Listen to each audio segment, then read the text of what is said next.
Night Rants on the Better Sports Network. What is going on, everybody? Somebody has a case of the Monday. Well, that's the way the cookie crumbles. And, well, Bob's your own. Rants on the Street with Thomas Stevens. Shout out to my producer, Tyler Soto. Boom.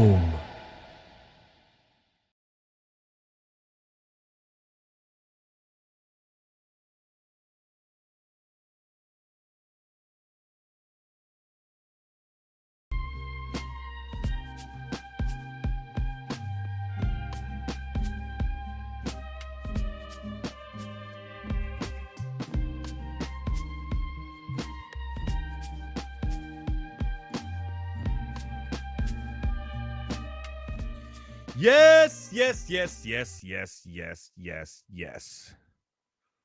What is going on, everybody? Welcome to Monday Night Rants on the Better Sports Network. I am, of course, Edward Raus. It's at Edward Raus at all your favorite social media platforms, at Better Network as well.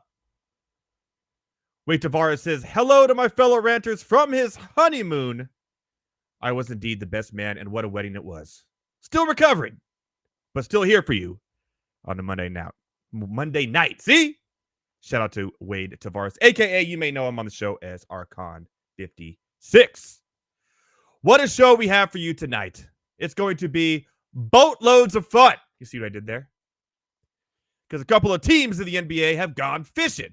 Or as Charles Barkley would say, visiting Galveston, Texas. You get the dirty water. If you don't know what that is by now, give it a goog, but not until the show is over, please. Yes. Joining me tonight, as always, will be Thomas Stevens for Rants on the Street. Heavy T will be here live from the FanDuel Studios. And my guest tonight, Matthew Selz. And this is going to be interesting. When I have Heavy T on later, we did our full NFL draft coverage last week, right? But Heavy T wasn't able to make it. However, tonight he is.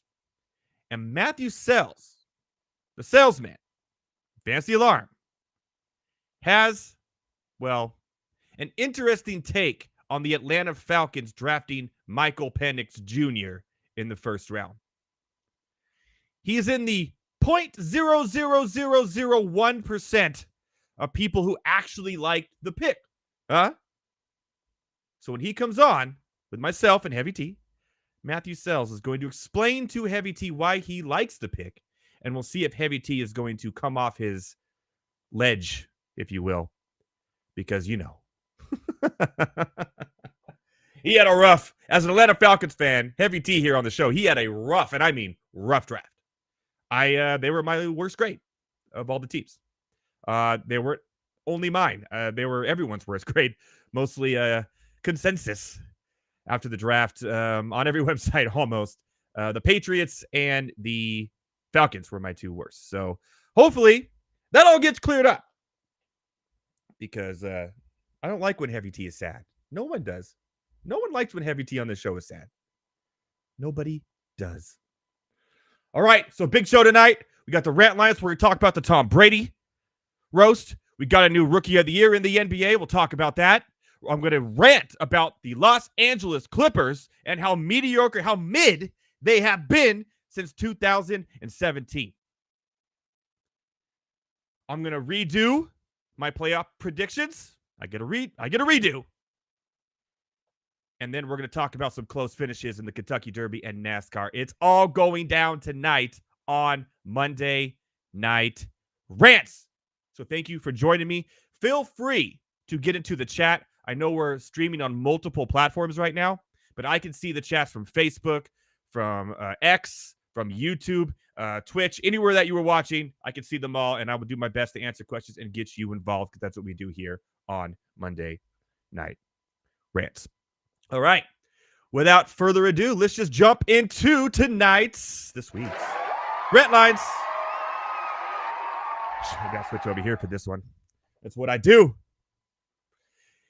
Last night, Netflix aired, they said it was live, but I know for a fact it was not live. But we got to see live, allegedly, the roast of Tom Brady. Now, I, like most of you, have been really sick of these Comedy Central roasts that they've been doing for years in and years out. Always seem like the same every time, the same. It's always the same comedians. One of them was here again tonight, Jeff Ross. That's all he does nowadays. Apparently, that's how he makes a living, just doing roasts, because I haven't heard him or seen him do anything else. And this guy, we got the Trump roast, and then you had like Charlie Sheen, and the Bob Saget one was okay. It just got tired. It got tired. But here we are. Netflix decided they were going to do a one called The Greatest Roast of All Time, featuring the one and only Tom Brady. And I'm like, oh, this is going to be probably cringy. Not going to lie. But you know what? Last night, recovering from the wedding, my daughter's watching Kung Fu Panda 4. And I'm like, you know what? It's on right now. I'm going to give it a go. So I did. And then it was training all over X2. So I'm not going to lie. I actually really enjoyed it. I really did. There was a couple of things that were cringy, and I'll get into those here shortly. But for the most part, it was fun. You got to see a new side of Tom Brady. You got to see a new side of Bill Belichick. That was the most surprising part to me, that Bill Belichick actually has a sense of humor and can smile and laugh. And he takes shots like a man.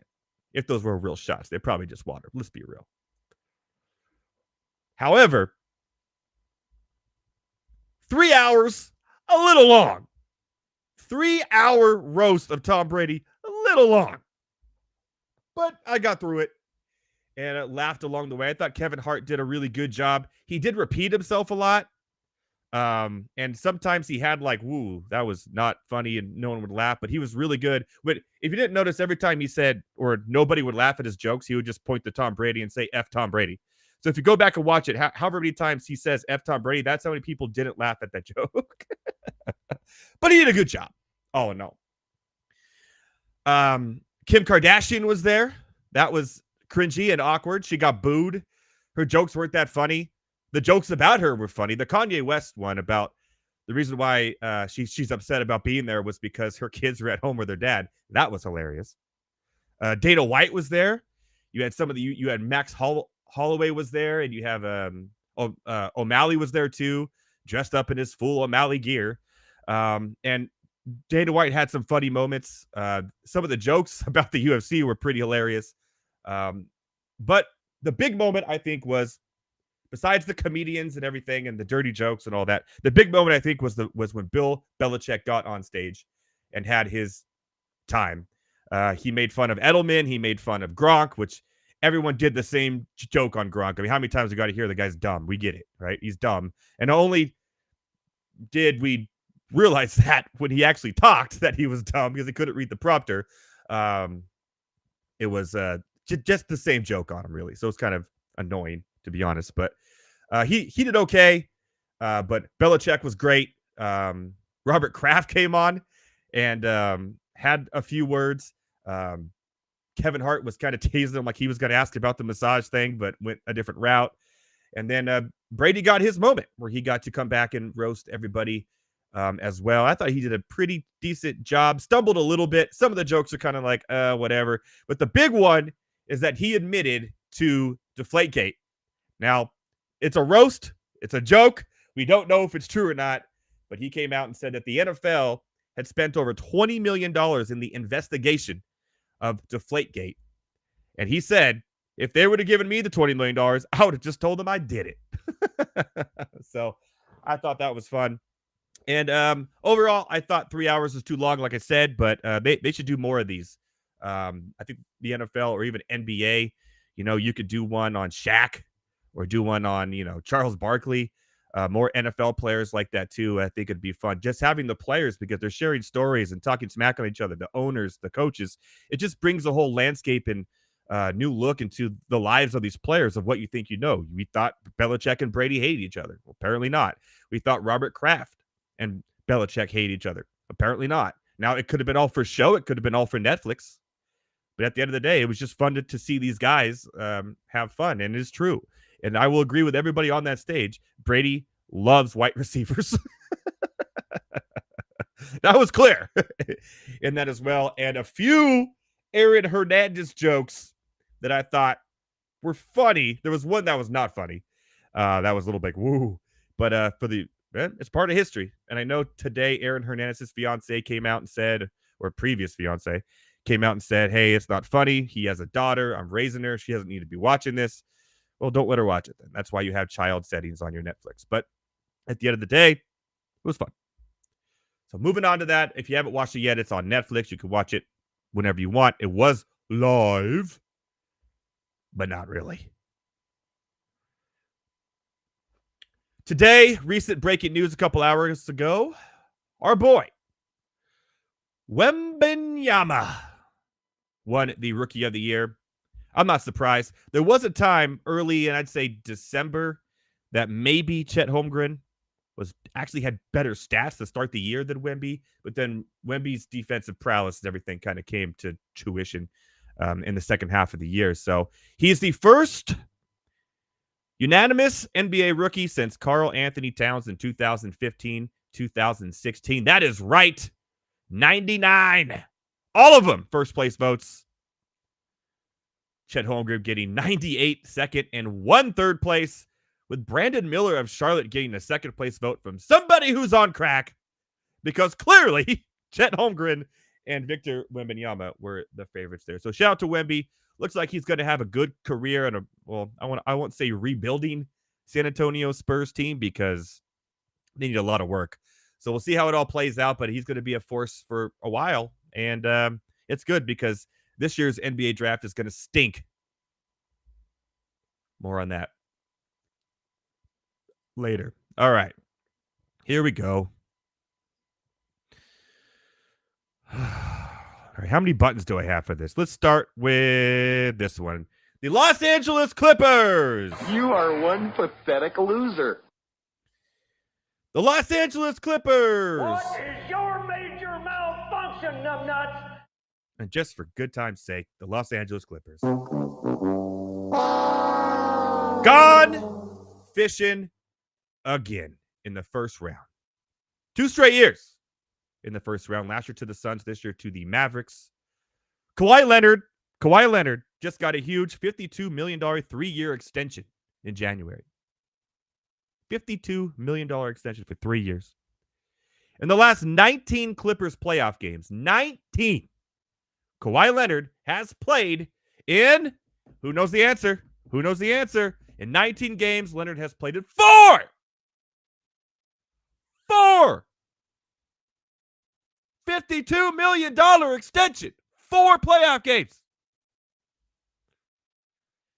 It's crazy because in December, all the way through January, the Clippers were the best team in the NBA. The chemistry was there. Everything was there. But against Dallas, no chemistry. Russell Westbrook was a mess. James Harden was a mess. And I can't even think of anything Paul George did. Just gross. They had no answer for Dallas. It's not like Dallas has a deep team. They don't. But here's the Clippers, right? Every year it's the same thing. Oh, we just got to get healthy to the playoffs, so we don't care. We don't care. We'll do our thing in the playoffs. They have it. In 2019, they were an 8th seed. In 2020, the first year of Leonard and George, they were a 2 seed behind the Lakers. However, that was the bubble year. 2021, they were the 4th seed. 2022, they were the 9th seed, lost in the play-in tournament to Minnesota. 2023, they were the 5 seed, and now we are the 4th seed. And then I look at these 1 seeds, 2 seeds in the West. Take away Memphis last year without Ja Morant. Why aren't they trying to get a better seed and play worse teams? They're like okay with being mid in these playoffs each year, and it's not working. It's not working at all. It's a weird team to figure out. And I look at these 1 and 2 seeds or 3 seed. The Minnesota Timberwolves and the Thunder are younger. They're playing better basketball, and they're set up for success in the future. This was it for the Clippers. They're not set up for success in the future at all. They have no draft picks. Paul George probably maybe out the door. Harden, Westbrook. You got a Kawhi Leonard who can't even play in a playoff game because he's so torn down and hurt by the end of the year. Ty Lue, I don't know. Norman Powell. No one's young. No one's exciting. They're going into a new arena. It's the most state-of-the-art arena next year. And they're going to go in flat. No excitement. Who knows what the team is going to look like? They have no money. No draft picks. The team that got all their draft picks was the Oklahoma City Thunder. Maybe the Clippers should have done the same route they did a couple years ago in 2019. Because it's looking like another year next year probably have gone fishing. Shoot for the stars. Shoot for the stars, not mid. No chemistry, terrible, ugly, I hate it. So if I had to redo the playoffs right now, because I did have the Clippers going to the finals because I'm an idiot, because I believed in the chemistry they had. I didn't know Kawhi Leonard was going to be hurt. I should have. We all should have. And here we are with the Thunder, the number one seed, who easily swept the Pelicans with rest against the Mavericks. Going to be a fun series. The Timberwolves and the Nuggets. Minnesota plays again tonight against the Nuggets. Minnesota won game one over the weekend against the Nuggets easily. And I was low on this Minnesota team, but I'm not going to lie. I'm high on them now. The Celtics and Cavaliers should be a five-gamer. Cavaliers just not quite enough for the Celtics. It's going to be an easy one there. The one on right now, the Pacers and the Knicks. I am all Pacers in this series. I love what the Knicks did against the 76ers and Embiid. But this Knicks team literally has to rely on Jalen Brunson to perform every single game to have a chance to make it to the finals. It's almost impossible in basketball nowadays. You can't rely on one player to do everything. Now, you got Hart, you got Isaiah Hartenstein making crazy threes from half court. I get that, but it's not going to happen all the time. This Pacers team, the way they play, is the worst case scenario for the Knicks. They would rather have the Bucks. But this Pacers team is deep. They're young. And I think they're going to give it all they have. Currently, right now, we're in the third quarter at 78-73 Indiana. So it's a close game. So we'll see how that all plays out. But I did bet on the Pacers tonight to cover. And I'm sticking to my threads there as well. So here's what I got moving on. I think the Thunder are going to beat the Mavericks. I really do. I think it's going to be a 7-gamer. It's the Mavericks, all the excitement of beating the Clippers, who have knocked them out of the playoffs over the last 2 times over the last 4 years. They're going to lose it. Thunder moves on. Timberwolves, Nuggets. I am all, and I mean all, Timberwolves in this. We'll see how it plays out tonight. But I think it's going to be Thunder, Timberwolves against the Celtics and the Pacers. And I think the Thunder go to the finals against the Celtics. And I think the Celtics absolutely destroy them in 4 or 5. So there you have it. I'm still sticking with my Celtics to win the whole thing. However, just switching it up a little bit in that aspect there. Okay. Man. I'm so pissed about the Clippers, man. Blah. Blah. Mystical finish. You want to watch the Kentucky Derby on Saturday. What a finish. Here's the thing about this. It was a close finish. Here's exactly how close it was. I'll show you right here. That is how close it was. Woo! By the hair of my chinny chin chin. Mystic Dan. What a name. Mystic Dan. 18-1 odds. Obviously, the photo finish. Check this out. From 2019 to 2024, 5 years now, a favorite not won the Kentucky Derby. That's right. A favorite has not won the Kentucky Derby since 2019. Mystic Dan, 18-1. Mage 15-1 and 23. Sorry. Rich Strike 80-1. Mandaloon 12-1. Authentic 8-1, and Country House 30-1. Interesting stat there. However, from 2013 to 2018, the favorite won every time. So there's that too. So we got a little bit of a trend going, but if you count the years, that means next year a favorite should win. Just putting out there. But what a finish. It was the most bet on Kentucky Derby of all time. And every year we're going to keep on saying that because betting's only getting bigger and bigger in the United States as we see each and every year. So I was at the wedding. I didn't get to watch it. I watched kind of the replay on my phone, but it was pretty exciting and looked like a lot of fun. So shout out to Mystic Dan. Mystic Dan. Speaking of close finishes, and I'll talk to Matt Selz more about this later. Did we have a close finish or did we have a close finish in NASCAR at Kansas yesterday? It was delayed through rain for about 3 hours, but when it finished, boy, did it finish. A weird finish for NASCAR.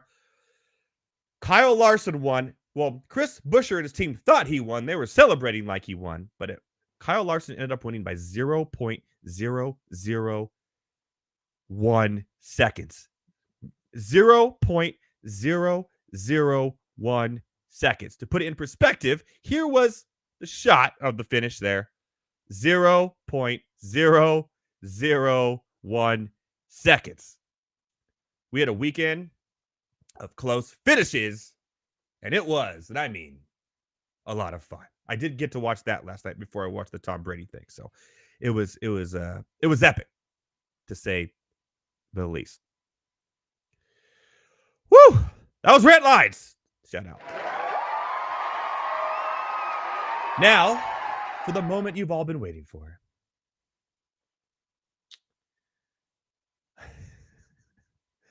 Chatting is fun. People are fun.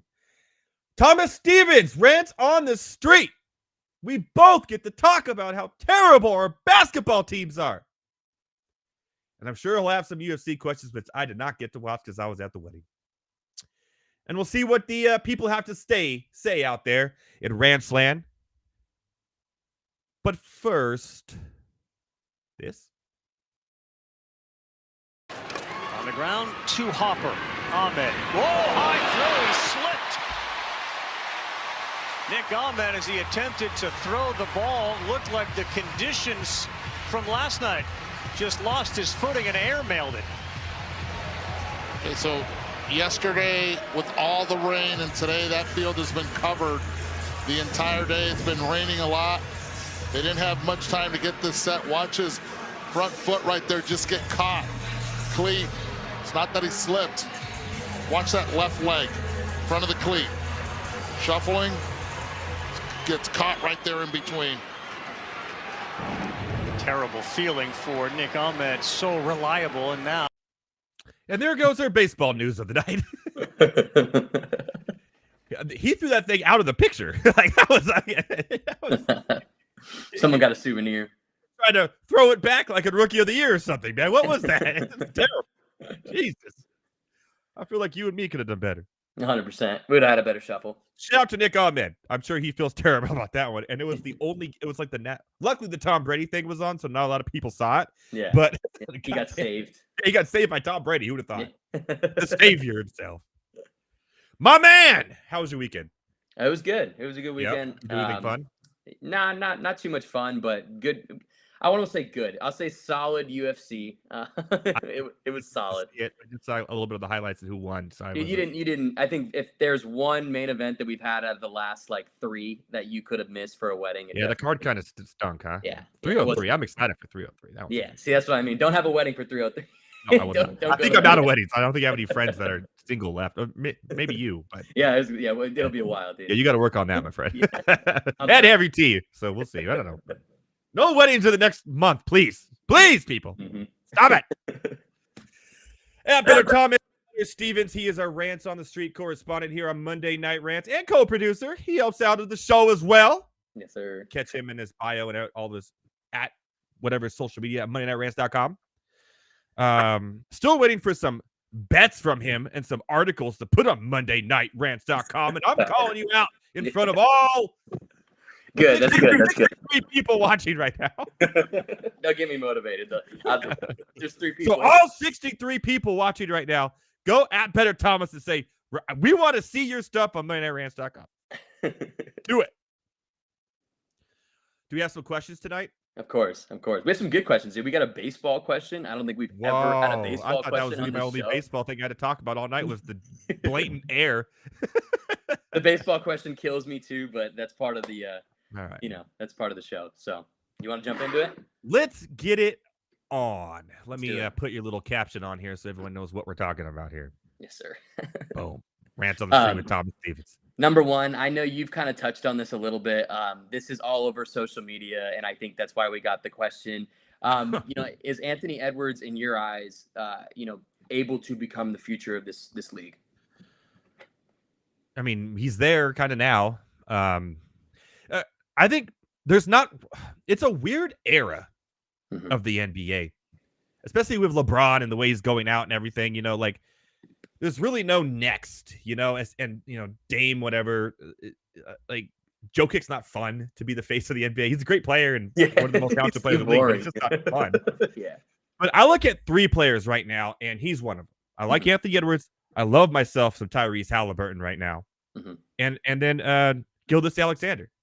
I think those 3, could be like that era where we had We had Kobe and LeBron and like we need more of that. I don't want like a single face. I think all 3 of them combined are kind of like the future, the way they're playing. There's a few others you could probably count on there as well, but I think those 3, to my eyes, had the best years and most important for their teams of any of the players in the NBA. So, by the way, we were right about the Thunder. We're right about the Pacers, baby. And I had the Pacers going move on to to round the 2. Eastern Conference Finals. Put it on the board. I love it. Put it on the board, Pacers. The Knicks just don't have the team to match up with it was the Knicks would have had a better chance against the Bucks with Giannis than it's a different style of play, man. Yep, different, and it's showing right now. It's 94-85 in the 4th quarter, and I did make a bet. They're in New York, right? They're in New York. Yeah. See, I did bet on the Pacers tonight. Were they plus 130? It was I took the 1.5 like an idiot. I should have taken the money line. It was dumb. Yeah. It's all right. Dude, take what you can get. Next game, I'm taking I'm just gonna ride the Pacers. Yeah, the whole way. It'll be plus odds. I mean, even when they're at home, dude, they'll get emotional. And that's gonna be thumping up in Indiana at the Field House. It's gonna be crazy. Yeah, the thing with the Knicks is, and I know we're going on a tangent again. Well, I guess the question was about basketball here and the face. So, is Jalen Brunson can't win a series for you, and he's the only thing they have going right now. Like, in the bench, Hart can contribute here and there. Missing Randall is huge in this matchup because Randall would be able to cover Siakam. Yeah, and Siakam already in this game is showing that although Hartenstein made that crazy 3 at half court, he can't cover Siakam. And he's just right now. The paint points for Indiana right now is off the chart, and it's just not a good matchup. Too fast. No one's been able to guard Siakam, honestly, this whole playoff so far. He torched Milwaukee, and now I'm looking at these and torch them. Run for their money, too. It's going to be Celtics and Pacers in my eyes. It's just, that'll be a better series than Knicks, Celtics, and 4. So I agree. Yeah, I agree. And I'm sorry, Cleveland, but we're counting you out. We're going 7 games for Orlando. You took the Magic to 7. That's embarrassing. No one even knows the Magic play basketball anymore. Those games were on NBA TV, not even TNT. Like, come on. All right, question 2. Question 2. It kind of ties into question 1, and this question does pain me because these are the people that I grew up watching. But is it an end of an era? Do you believe for Steph, KD, LeBron? Is there any pathway to one more? I'll add Paul George in there too. I'll add Kawhi. Just all those older players. No. Nope. There's just not. And especially with the Clippers, I think the Warriors may be in a little bit of a better spot if they get rid of Clay and get rid of Draymond and get some young guns in there with Steph. LeBron just, I don't know, man. Like, the Lakers need to blow it up. The Clippers need to blow. I mean, they're going to blow it up. and so are the Warriors. I just think they're just the way that the Thunder and Minnesota built their teams over. They were just ahead. Like you got 4 20-year-old all-stars almost. I mean, yeah, it's just not. And even Denver right now are a better team, and the Mavericks. Yeah. Derek Lively crushed the Clippers. Derek Lively crushed the Clippers. So, goddamn, makes me sad, dude. I want to cry. It kills me. No, it kills. I've been seeing edits of this since the Lakers lost, man, and it does. No, so I'm gonna say no. I agree, man. I'm gonna say the future is here, and we're seeing it this year. It was Denver last year, and Denver's going to be good again next year. And this Thunder team's not going away. They're not just going to magically not be good next year. They're going to get better. We did say Sacramento would not be as good this year. We're right on that, but the Thunder and the Minnesota Timberwolves are going to be good 3 to 5 years. Yeah. Like that's just the way it's going to be. They're too stacked. They're too stacked with too many young people on their and team. That's not the Clippers necessarily. Oh, man, if I'm the Warriors, I am getting as much lottery percentage of winning I can.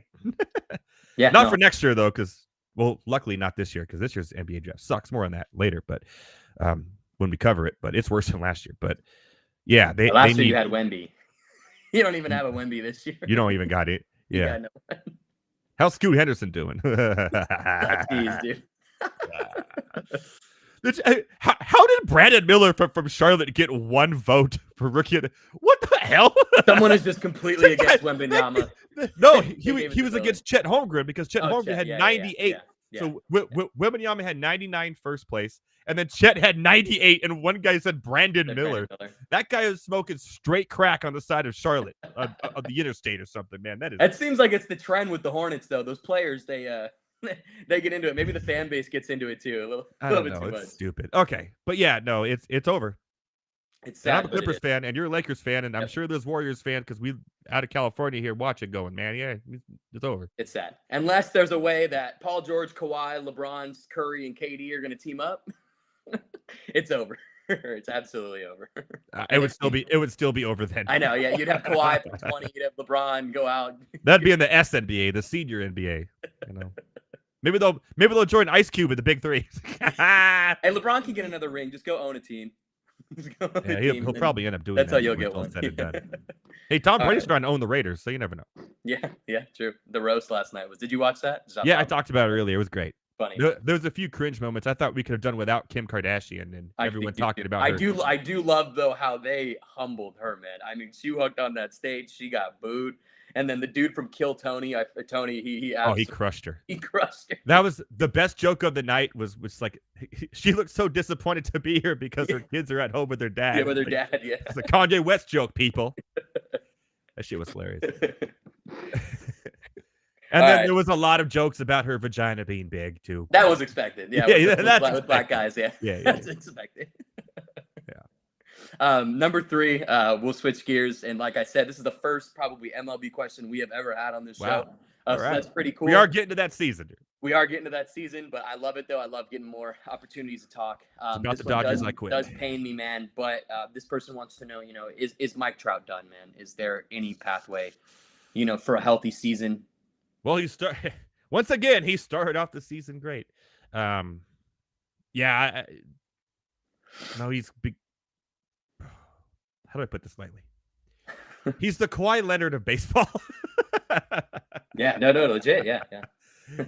And I won't say he's the Derrick Rose or the Brandon Roy of baseball because he's had great seasons too many years and so many things have happened. But he's literally, if I had to say, career path wise, although Kawhi Leonard did win some championships. Yeah, man, I don't know. It's every year now, right? We'll be at 3 years in a row. That's a trend. 3 or 4, yeah. I mean, and it's just sad because it came out of nowhere and he was playing so well. And I hate to see it. And it's a big one too. It's I mean, he'll be back next year, whatever, but I don't know. That whole Angels organization right now is backwards. I mean, Joe Adell is playing good. There's something off. Yeah. So, yeah, it sucks to see it. How old is Trout now? 30? Yeah, he's up there in the 30s. I want to say he's not like too high, but 35, 30, 34, I don't know, around there. The best, I think, is behind him. And it sucks to say, but I won't say he's done. Obviously, he's 32, so there's still some time left there. But I would just say I wouldn't expect a full season of Mike Trout anytime soon or for the rest of his career. And he's probably going to end up just being DH for the rest of his life. That's what I was going to hit on. I was going to say, like, I don't see it. Center field is such a hard position already as it is. One of your best players play center field. They play short. They play those positions. And to have a 32-year-old who hasn't had a healthy year in 4 years play center and hit 300 with all these, it's not That's realistic. not a recipe for success. That's for sure. It's not realistic. So I do 100. I actually saw a post about that the other day. I 100% agree with you. I think that if you want to, keep him for as long as you do, you have to put him at DH. There is no more center field. There's no more Mike Trout, man. I mean, Manny Machado was considered, if not one of the best third base gloves in baseball. Yep. They have him doing DH almost every other day right now, and it's helping. So it's smart. It's prolong him. Yep. And then they just traded for Arias from the Marlins, who's last year's batting champion, who could play third base. I like that. Help with that DH thing too. Yeah, he went like 4 for 6 over the weekend. I was like, what the hell? All right, cool. It's a good move, dude. He'll never hit a home run, but damn, he's gonna put the ball in play, base, and that's what you want. Yeah. All right, next question. Yes, sir. Number 4, we're gonna go into the football world. Me and you both absolutely cannot stand this team, so let's give it a rant. Did the Chiefs get better or worse this offseason? Oh, dang it. You know the answer to that question. I do. They obviously got better. Yeah.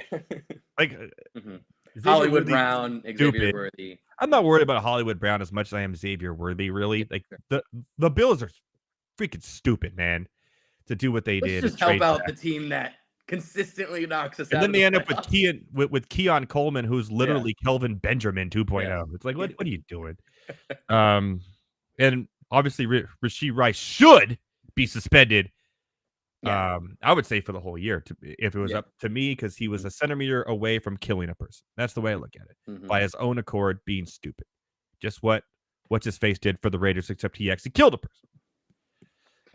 But hey, Hollywood Brown, and you got obviously Worthy, and I mean everyone's still there.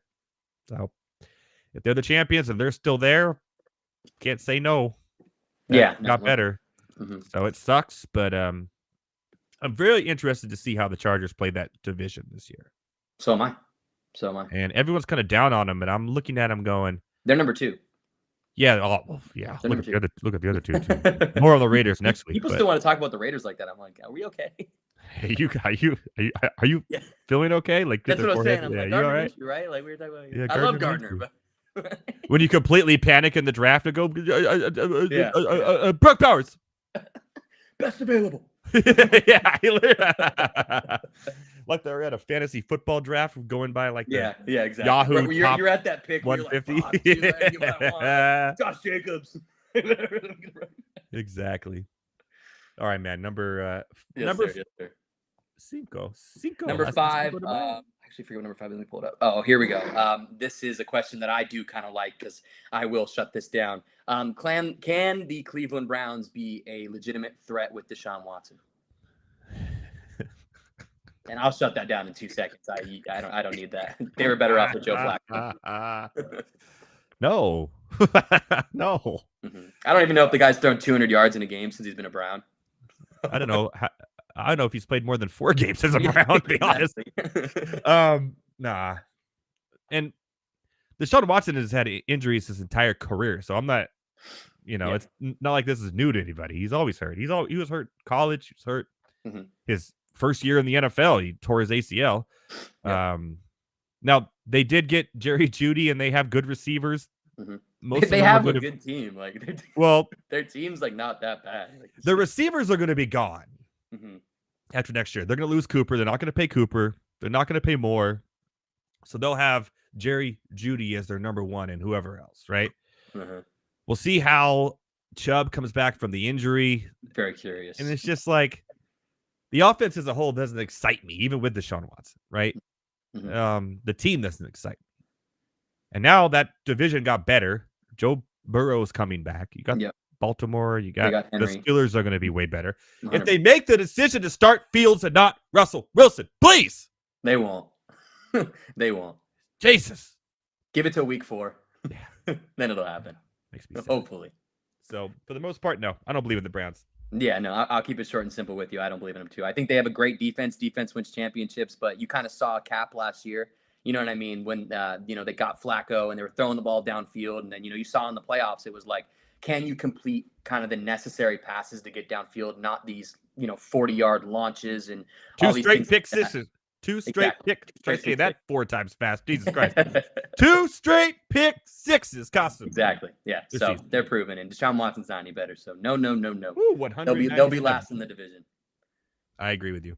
I think that's the way it's going to be. That's the way the cookie crumbles, my friend. Yes, sir. Alrighty. At Better Thomas. All your favorite social media platforms. Get your questions in for next week. Rants on the Street. Where hopefully next week we're talking crap on the Raiders. Yes, sir. If it was up to me, I would do that every week. But we're doing that next week. So let's try to enjoy along the conversation. UFC questions. I think. Yeah, UFC, anything. We talked about the Kentucky Derby. Anything you want to do, anything you want to talk about. Mystic Dan. Mystic Dan. Mystic Dan. That's right, Heavy T. Hey, there was 69 earlier, and I went nice. Heavy T's excited. He's about to get schooled by Matt Selz right now. Oh, is this for the? I'm going to stay tuned. Is this for the? Matt Selz is going to explain why the Michael Penix pick was a good one. Yeah, all right. I'll stay tuned. I'm going to sit back and drink this definitely not alcoholic beverage and watch. All right, man. I'll stay tuned. Just unfold. All right, at Better Thomas, get your questions for next week. MondayNightRants.com. Bug him. Please bug him more. Yes, sir. All right, my friend. Enjoy the rest of your night. And all right, man. This. Later, man. Oh, boy. Oh, boy. It's about to get hot in here, but I have to play a break due to partnerships and stuff. After this break, from our boy Andrew Cooper and the FFPC, Heavy T is going to get talked down off a ledge from Matthew Selz at Fantasy Alarm. See you soon, my fellow ranters. Is Dynasty. And the place to play is myffpc.com. Go to myffpc, use promo code COOP. They'll give you $25 when you deposit $35 or more. Now is the time to get in there and get set up with a startup draft.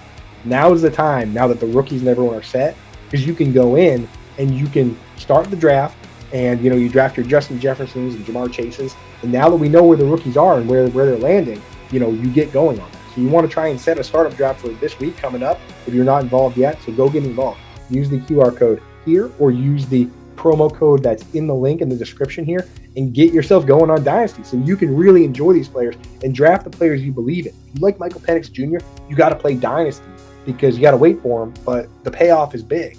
And same with like Pearsall and Jackson Smith and Jigba and all these guys. Get in and do that. And I'll tell you what, the orphan leagues over there that we've been talking about, those all got bought up. They're actually all sold. People from this show I know took over a bunch of them. So right now, startups is the way to go. That's the way to rock and roll. It is startup season. Startup season and rookie draft season. That's what's up. Get set up at myffpc.com. Use promo code COOP. They'll give you $25 when you deposit $35 or more and give you a leg up. No dealing with chasing around your friends and making them pay dues and having your buddy be like, oh, dude, I got to quit the league because I got a dog and I can't pay attention no more and I don't want to do trades. Forget all that. You can play online, MyFFPC, high stakes, low stakes, whatever you want to do with experts. And if somebody leaves the league, it goes in that orphan pool and somebody picks it up. The league has never been disbanded on FFPC.com. That's directly from Eric Bachman over there. Has told me that. So that's what's up. Get set up.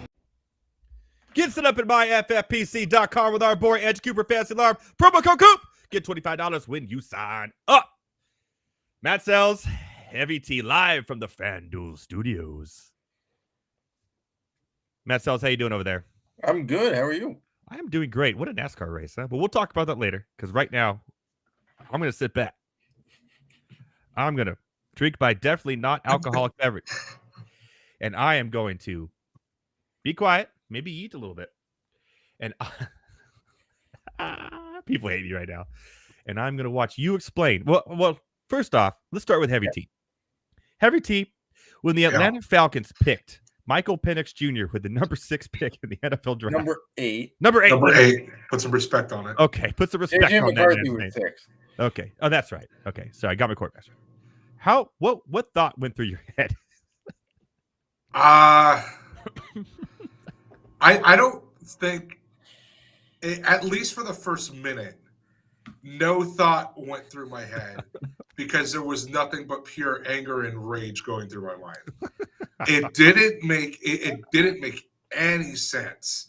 This is the first time since maybe 2019, because Matt Ryan was not good his last year here. Correct. So this is the first time since maybe 2019 where we've had a capable quarterback. We're going into the 2024 season. It's been 5 years, okay? We actually have someone who could lead this team. We have offensive weapons. The line is good. But as usual, there is one thing lacking with this team, and it is the defense. Like, even the special teams are actually really decent. But the defense on this team is putrid almost every single year. We're always towards the bottom when it comes to sacks. We need pass rushers. And there were 3 pass rushers that I wanted right there. I wanted Dallas, the guy from Alabama. I'm not going to butcher his name, but I wanted the guy from UCLA. And I can't remember this guy's name either, but I wanted the defensive tackle from Texas. I wanted one of those 3. Okay. And the fact that not only did they not get one of those 3, but they took a goddamn quarterback when we don't need one made no sense. I could have justified a wide receiver. I could have maybe justified Brock Bowers at tight end. Not one of the running backs because it would have been way too early. An offensive lineman, maybe. A quarterback, I can't. I didn't understand it then. I still don't entirely. I kind of understand it, but I still don't like it now. It was stupid. It was dumb. All right. Go ahead. Matt Selz. You're on the clock. I really don't think it was stupid. I really actually quite loved the pick. In my opinion, Penix was the second best quarterback on the board, and you got him as the 5th guy off the board. Okay, sure. He's 24. Okay. Kirk Cousins' contract, everybody's going, it's 4 years, 180 mil. Not really. It's 2 years for 90 mil. It's guaranteed for 2 years. The last 2 are not guaranteed at all. Not in the least. If you cut him by June going into the 3rd year, it's a $12.5 mil dead cap hit. That's nothing. Like, literally nothing. I mean, the Broncos are still paying more for Russell Wilson, and the Raiders are still paying more for 4 coaches ago. Like, and you still have Penix on a rookie deal, right?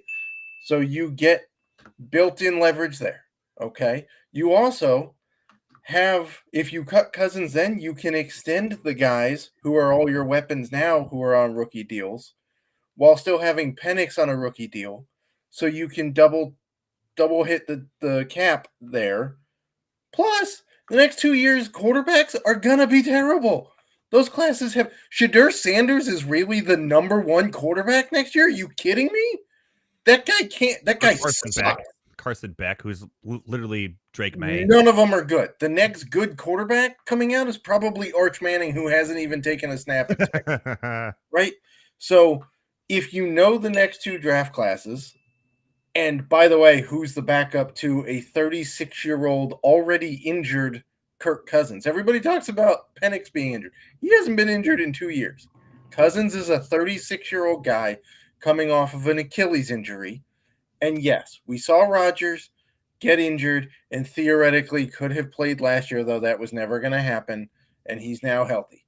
That happened 4 seconds into week 1, right? Cousins, and he went, I don't know, off the wall with his recovery and listening to dolphin sounds or whale sounds or whatever. Cousins tore his plant foot, not the other one. He tore it in week 6? It was mid-October. Mm-hmm. So if it's normally a year to come back from an Achilles, are we so sure he's 100% ready for week 1? I don't know. Then who's your backup? Right now you have an NFL Garrett Hall. All accounts Penix was the most NFL-ready wrong team. quarterback outside of maybe Caleb Williams in the class. Okay. Now you have that's the question I have to ask right there. I have to stop you right there. You think that Michael Penix Jr. is the number 2 quarterback in the class over Jaden Daniels, over Drake May, who I'm not high on Drake May whatsoever. I think he's Drake May literally has to sit behind Jacoby Brissett for a year to be ready. That's not good. Jaden Daniels transferred from Arizona State to LSU and had one good year that won him the Heisman. Yeah. Granted, it was an amazing year. What about JJ McCarthy? Well, you know, everybody can talk about, ooh, we think he can do this, but have we ever seen him do it? I know Harbaugh did not unleash him. I know Michigan. Maybe it's because Harbaugh knew what he couldn't do and didn't coach to it. And I have to ask, what about Bo Nix? No, that was a worse pick. That was easily a worse pick than Penix. That is the one silver lining. I'm an Oregon fan, and I agree. I agree with that. Like even there's no. And there's Sean no, Payton also, by the way, Sean Payton's out there saying that he regrets not taking Mahomes, so this is his Mahomes pick this year. And I'm going, are you not Mahomes? He's not anywhere close to Mahomes. He's not even Justin Herbert. No. Whoa. Yeah, no. Let's give Herbert some credit there. No, I love Herbert. I'm just saying, like, Herbert is not to Mahomes, and yet we're jumping the previous Oregon quarterback. Yeah, but this is a man who had a movie about his life with Kevin James starring as him on Netflix. Because he got kicked out of the NFL for being a horrible coach. This is a man who I think is the most overrated coach in the history of the NFL. So there's that. There is that. Now, if you thought that he's your Drew Brees part 2, okay, I could believe it. But I have no problem with the Penix pick. Because here's the thing. You talk about defense. They then used all but 2 of their picks for defense. Granted, they're not stud dudes, but they got Trice, right? They got Braylon Trice, who had I think I believe so. Pretty good. Yeah. Pick. So you got high value because the first 14 picks were offense. That meant picking in the top of the second round got you first round defensive talent. What are these people doing? And they're making all the good teams better on defense. They're dumb. By the way, the Falcons tried to trade back like I did and tried to get to 10 to go take another defender. I will accept that. I did see that. But the fact that, and you know what, if it did happen, okay, I would have all right, that's fine. But it didn't. So I think just for most of the fans, it looks worse. And if Cousins doesn't start week 1 and Penix does, and he does well, then you put him back on the bench. He can learn from Kirk Cousins, who, by the way, is not he's good. I'm not saying he's not. But comparing him to, he's the next Matt Ryan. Like, Matt Ryan was solid. He's not Cousins is they're kind of similar. Top 10 quarterback in the NFL. Yeah. They have a very similar pocket type play. I mean, right. So I mean, it says a lot about how much of an upgrade Cousins is for this team because they're doing voluntary practices right now and everything. The social media team for the Falcons wouldn't even show the throws that Ritter was making last year. I mean, because they knew they were hard. Now they're showing the full throw that Cousins is making to the receivers, and they look great. So I don't know. If you want to see them, Sharp Football, Warren Sharp on his Twitter has a whole thread of all the great Desmond Ritter throws. You should check it out. You'd love it. I really don't want to. But that's the other side of this, though, is that if Kirk Cousins does start week 1 and he's good, you at least have a quality backup quarterback, which, as we saw with Cleveland and we saw with, Cleveland used 5 quarterbacks last year and made the playoffs, right? True. If you don't, and look at what happened to the Vikings. They were in line for the number 1 seed, and then Kirk Cousins went down and they scuffled for the next 10 weeks.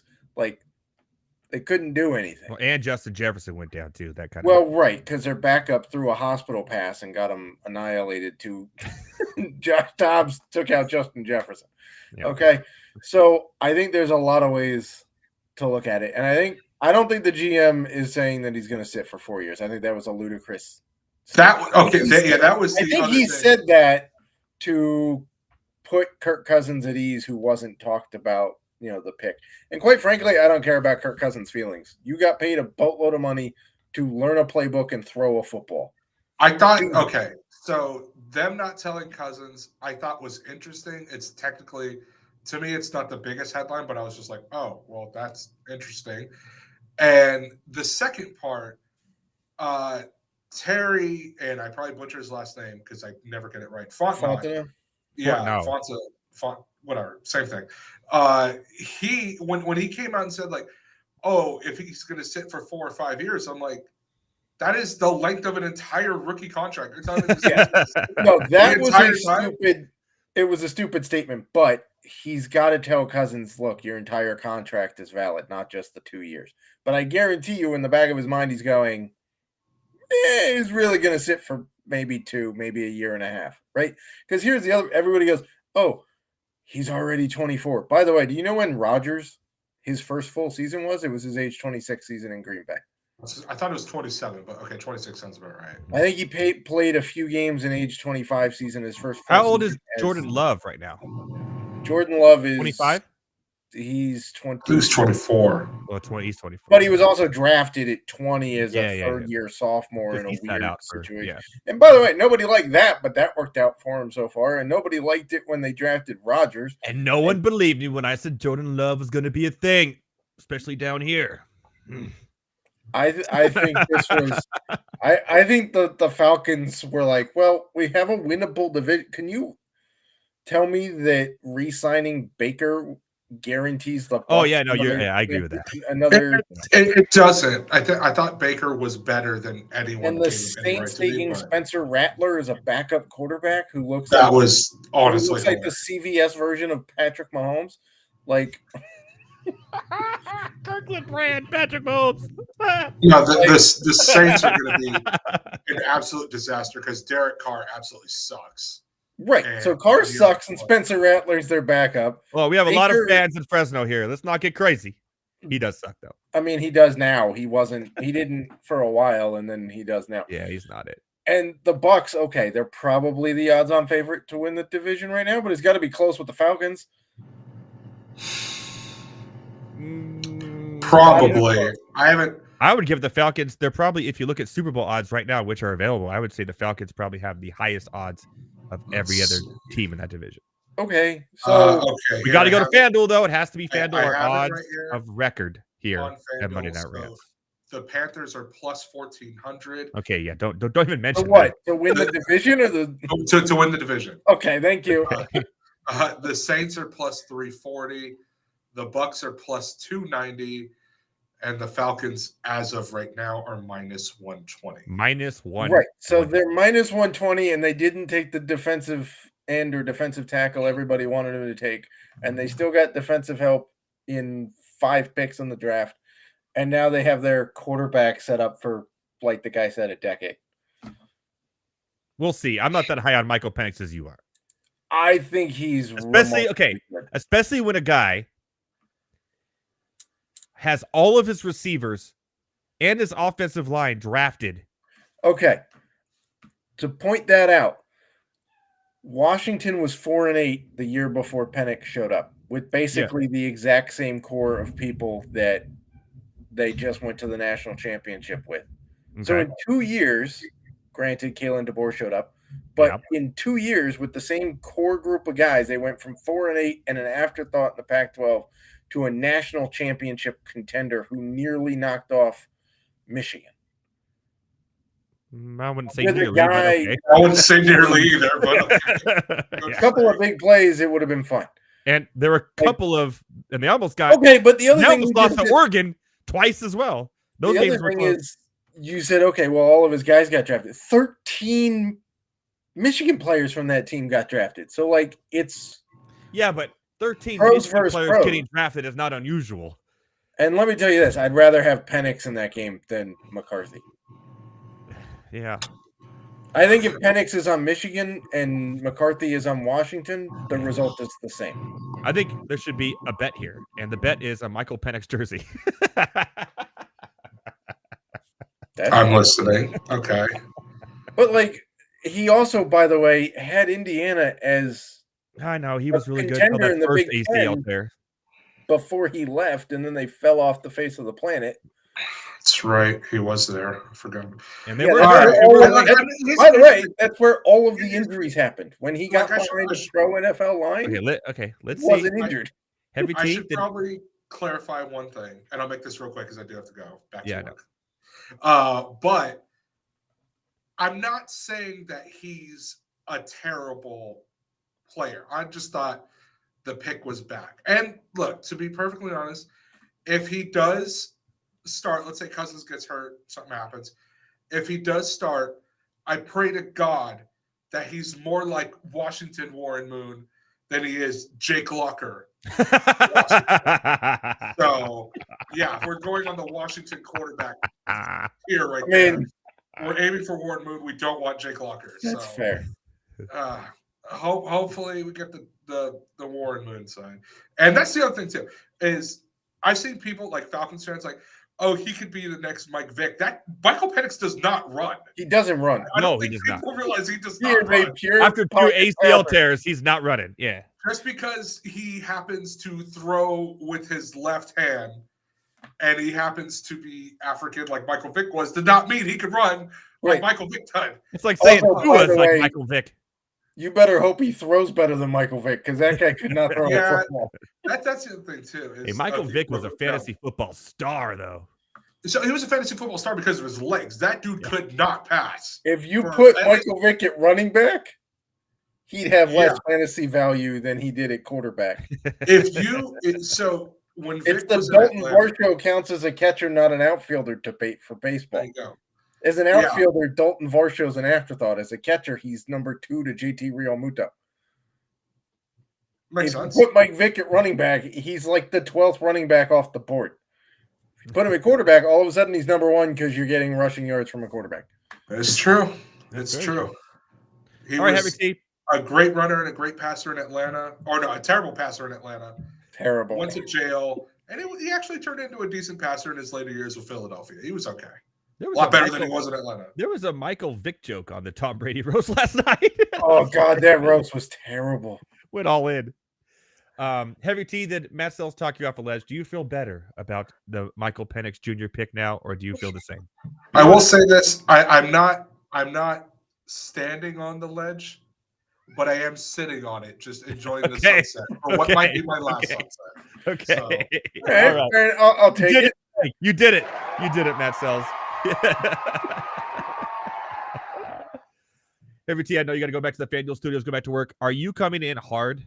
I mean, hard next week, so we could spend the show talking about Raiders? I will come in as hard as I can. I'm not sure how much time I can give you, but I will try my best. Phrasing. Thank you. Apologies to anybody who was been waiting for the Raiders blog. I've been swamped with work, especially with the Kentucky Derby being last week. So I haven't had a chance to get to it. But we will have that out by this weekend. I promise you that. Yeah. So next week, we're going to be talking Raiders, which means one thing: lots of laughs and nothing good being said. Look, I might throw this little tidbit in there, but I am one of the people that believes that Al Davis's frozen head is tucked somewhere in that torch in Vegas. Are we sure it's not what's causing his son to get terrible haircuts? Oh, jeez, what is up with that? Yeah, the son looks like the lost man keep going in and asking for that haircut. You're pretty much a billionaire. Wait, and you're going to Supercuts asking for the bowl cut still. Wait, that's what it is. He's cutting his own hair because all of his money's going to paying ex-coaches and players. That's true. But if we really think about it, this really says more about the barbers of both Oakland and Vegas, that no one has been willing to stand up to this man and be like, you need a better look. It is a two-city issue. All right, guys. All right, my friend. We'll see you next week at Heavy T on air. As always, on Monday Night Rants. Back to FanDuel he goes. Watch the end of the game. All right, buddy. Oh, man.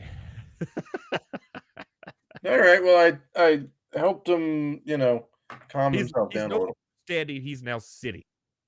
He's watching the sunset. Yeah. He's watching the sunset of Kirk Cousins' career. I don't know if that's a good thing. Yeah, that too. Okay. We got like, 10 minutes or so here. We're really 6 minutes past, but we can go whenever. I don't care. It's my show. Do whatever I want. And we got 12 seconds left in this game right here. 1 point game. Knicks up by 1. That's very interesting here. See how this plays out here. I'm obviously all on Pacers here. So we'll see. If I'm going to, I was mad that I didn't take the Pacers money line and it was 1.5 and they could lose by 1 and I can still win. Okay. Which is crazy. NASCAR race. Kansas. Phenomenal. The first 2 stages. All green. Yeah. And then they couldn't even get 2 laps in the third stage for who knows how long. But goddamn, what was going on there? And then the ending was incredible. I don't know. It looked like Buescher bumped Larson, and then Larson came all the way down to bump him. And then obviously the Robbins NASCAR, racing? Yeah. The NASCAR closest finish of all time, 0.001 seconds. And then there was a whole bunch of stuff today about the crooked line. So what are your thoughts on that? First of all, they have transponders in the car, so they know exactly where these guys are at all times, right? Yeah. Also, if you look at where the photo is taken, it's not taken from the start of the line. It's taken from the start of the checker. Yep. So it doesn't really matter that it's crooked, and so Buescher technically went. He's also on the apron, by the way, which is a shorter distance around the track compared to, a curved front stretch for those of us who actually know how things work. So, they got it right. I think I'm 100% think they got it right. I just think there's all those people that always try to find holes in everything that's close. Yeah, because it's Hendrick, and if it was anybody but Hendrick, they probably would have given it to Buescher. Like, no, cross the line first, you want to win. That was one of the best third stages of a race I've seen, especially at a 1.5-mile track. That was one of the best third stages I've seen in a long time. And we've had 2 now, Atlanta and now this, really close finishes that have been exciting, and I love it. I hate the fact that Ryan Blaney has been sucking balls lately, the whole season, really. Well, hey, man, he almost won. Yeah. He'll get his. He'll be fine. He's still like 6th or 7th to the playoff rankings and all that. Yeah, but... so everybody talks that Ford is 0 for 30 so far. And they suck. But Ryan Blaney's been the only good Ford. But they're not sucking. They have 3 losses by a combined. Oh yeah, you're right. 6,000th of a second. Yep, that is insane. Blaney lost in Atlanta by 0.003. Yep. Who lost at Texas in Xfinity? Was it Sieg? I think it was Sieg. Yeah. That lost by 0.002. Yeah. And then Buescher lost by 0.001. So, like, Fords are cursed. I mean, they're figuring it out. They're getting there. There. How did your playbook and your bets do this week? They did all right. They did. I had the wrong RFK. Well, okay. I don't want to say the wrong one. For DFS, they were pretty close between Buescher and Keselowski, only because Keselowski started like 30th or 32nd. Yeah. And moved up quite well. I did think Byron was going to dominate more than he did, like move up. He was so shocked, especially in DFS. And he did in the first stage, like he was going up quick. He was one of the fastest movers. He was. And then his car just kind of stalled out. And Blaney moved up a lot. Blaney did well. And then that last caution or that last overtime, he kind of got shuffled back, which kind of sucked because I was hoping for a top 10, but. Yeah, I thought so. I had Larson written up because he was closer to the front, so I thought he was going to lead some pretty decent amount of laps. And then Hamlin, I did mention in the write-up that Hamlin bested him in 25-lap runs. So later in green flag runs, you could see Hamlin come up and challenge Larson, which is generally what happened. But yeah, I thought it was didn't have quite all of the right guys. I didn't have enough Buescher. Yeah. It happened. But in fairness, Buescher in his career has never had a top 5 finish at a 1.5-mile track. So that's actually kind of surprising, actually, but actually not really when you look back at it. Yeah, I did have Corey Heim as a yeah, that was a crazy run there. He was having, so that was cool. Had Austin Hill a little bit, so the crash didn't really help that. You looking forward? What we got? Darlington this next weekend. Yes. Looking forward to that, right? Eric Jones. This is why they sat him out at Kansas, because they wanted his expertise back at Darlington because he dominates at Darlington. So I was perfectly fine with that move. We'll see what Jones opens up at on the lines, because they usually show up on Tuesdays. Any other early people who dominate it besides Eric Jones? Because we know Eric Jones is the Darlington man. I mean, Denny's pretty good there. I'm so sick of Denny Hamlin. I mean, so am I, but like, it's hard to argue with his form, to be honest. Truex is usually pretty good, usually a threat. How does Blaney fare at these? He does okay. So we're looking at guys that are like extraordinarily high tire wear tracks. Like Darlington eats tires for breakfast, lunch, dinner, goes back for triple desserts. Like, it is abrasive as hell. So, we kind of got to look at the guys who did well at, Vegas, the guys who do well at Homestead, previous Darlington races. Daniel Suarez is actually pretty good at Darlington. Ooh, he's been so bad this year. Oh my God. He wasn't terrible. I played him a few times in DFS, and he's just been one of those like, damn, man, come on. I think it's more bad luck with him than bad showings, because he's had fast cars and they get caught up and stuff. As always, you can check out the Darlington DFS playbook on fantasyalarm.com, and also your best bets as well, right? Or is that on? Yeah, we're getting back to that this week. Hell yeah. Oh, wait. Stuff the last Hell yeah. Let's go. Let's win some money. And then after Darlington, it's the All-Star race. Which already? Jesus, man. Crazy. They don't do it exactly halfway through. They do it a little early. Where's the All-Star race this year? It's at North Wilkesboro. Interesting. Yeah, it's going to be fun. Who won the All-Star race last year? That would be pretty sure it was Ryan Blaney. Oh, who won the championship last year? Ryan Blaney. There it is. Whoever wins the All-Star race this year is winning the championship. Put on the board. That's true, because he won it. Did Blaney win it? Yeah, he did. Or was it the year before he won it? It was the year before at Texas with Netgate. Oh, it was Netgate. Dang it. Just ruined my whole thing. Never mind. Who won it. Scratch that, people. Do not bet on the winner of the All-Star. Who won the All-Star race last year? Was it Logano? It may have been. He wins a lot of them when it's like the first time. I don't remember. Damn it. I got to look that. They have DFS for it. I don't cover it because it's. I F around and find out when I do All-Star race DFS. It's such a ridiculous format. Like, it's a half a race. It's on a track they never run. This one, they ran it last year. It was the first time since. It was Larson won last year. Oh. It was also at North Wilkes. Yes, it was. Speedway. And our boy, D. Wallace Jr. got second. Yeah, he did. By the way, Larson will not be at practice for the All-Star race this year. Why is he doing F1 or something, or Indy or something? He's doing the practice and qualifying for Indy because he's doing the double, which should be fun. That will be. It's been a while since we've seen somebody do the double. Who was the last one? I want to say Tony Stewart was the last one. I think you're right.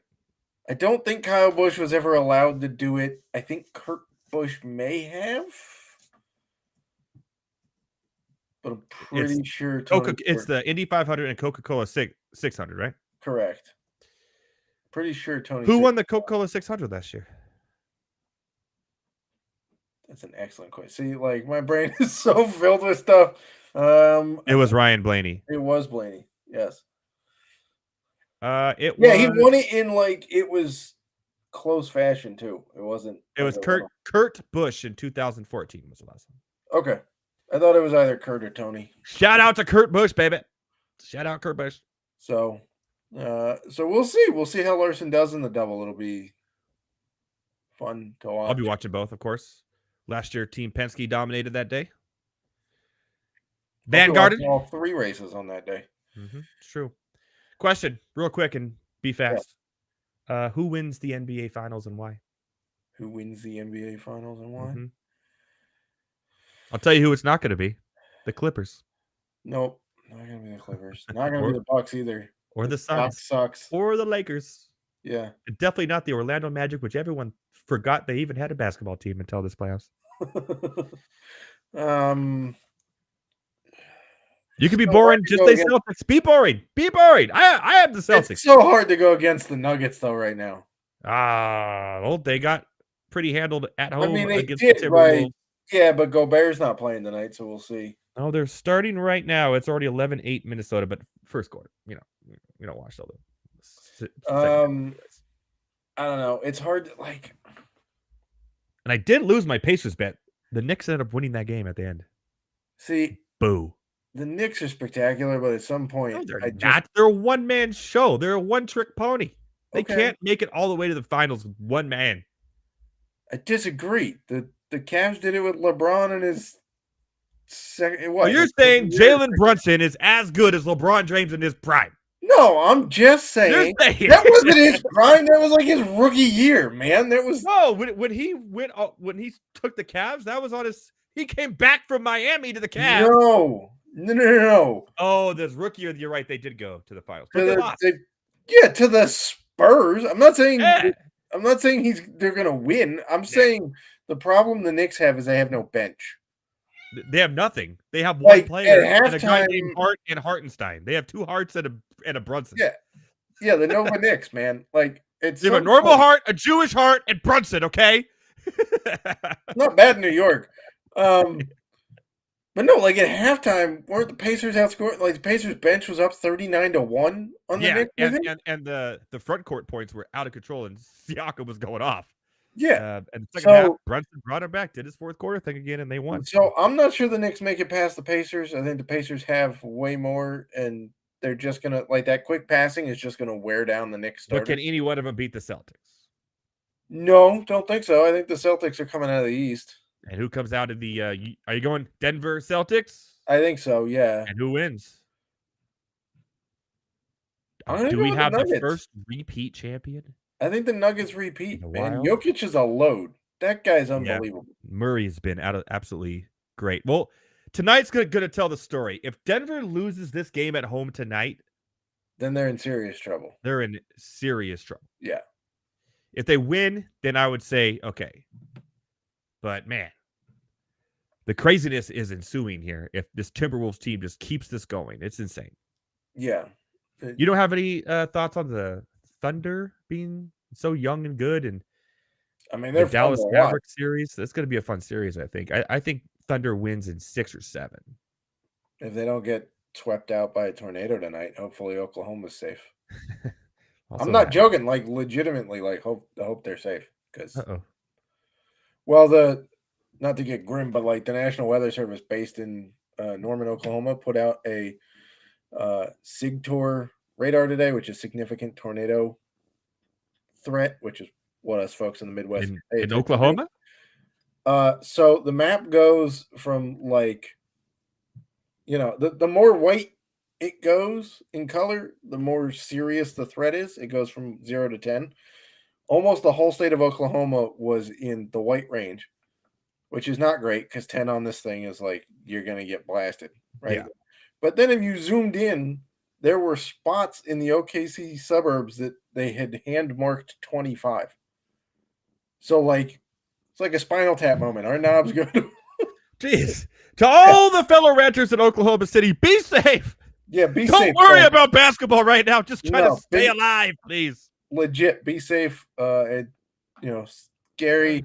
When you have the news or the director of the National Weather Service going, there's only a handful of nights I haven't slept well at night, knowing what was coming the next day, and last night was one of them.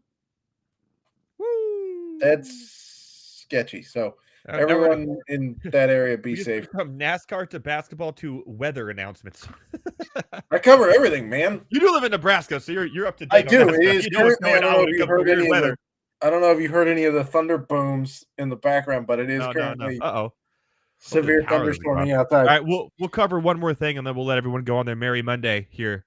I know we got this basketball game, we got baseball games going on, and of course we got Monday Night Raw after Backlash. Everyone wants to watch. You know what I'm saying? Bam. So here we go. as I told everybody, and I continue to tell everybody, and I made the biggest mistake by telling everyone in my Dynasty Fantasy Baseball League that you have the best prospect list in all the business. Dumb mistake. I know how it goes. I got beat in my home league to my own prospects. And now they're probably one of the whatever 100 people watching right now. Well, one of the managers in my home league emailed before last year's draft. Emailed the list to everybody. And goes, "Is this you?" It's like, "Yep, yeah, that's me. Have fun. There you go. There's my top 400 for everybody." At, of course, fantasyalarm.com. Your one-stop stop for everything fantasy sports, DFS, season-long, betting now. Hell yeah.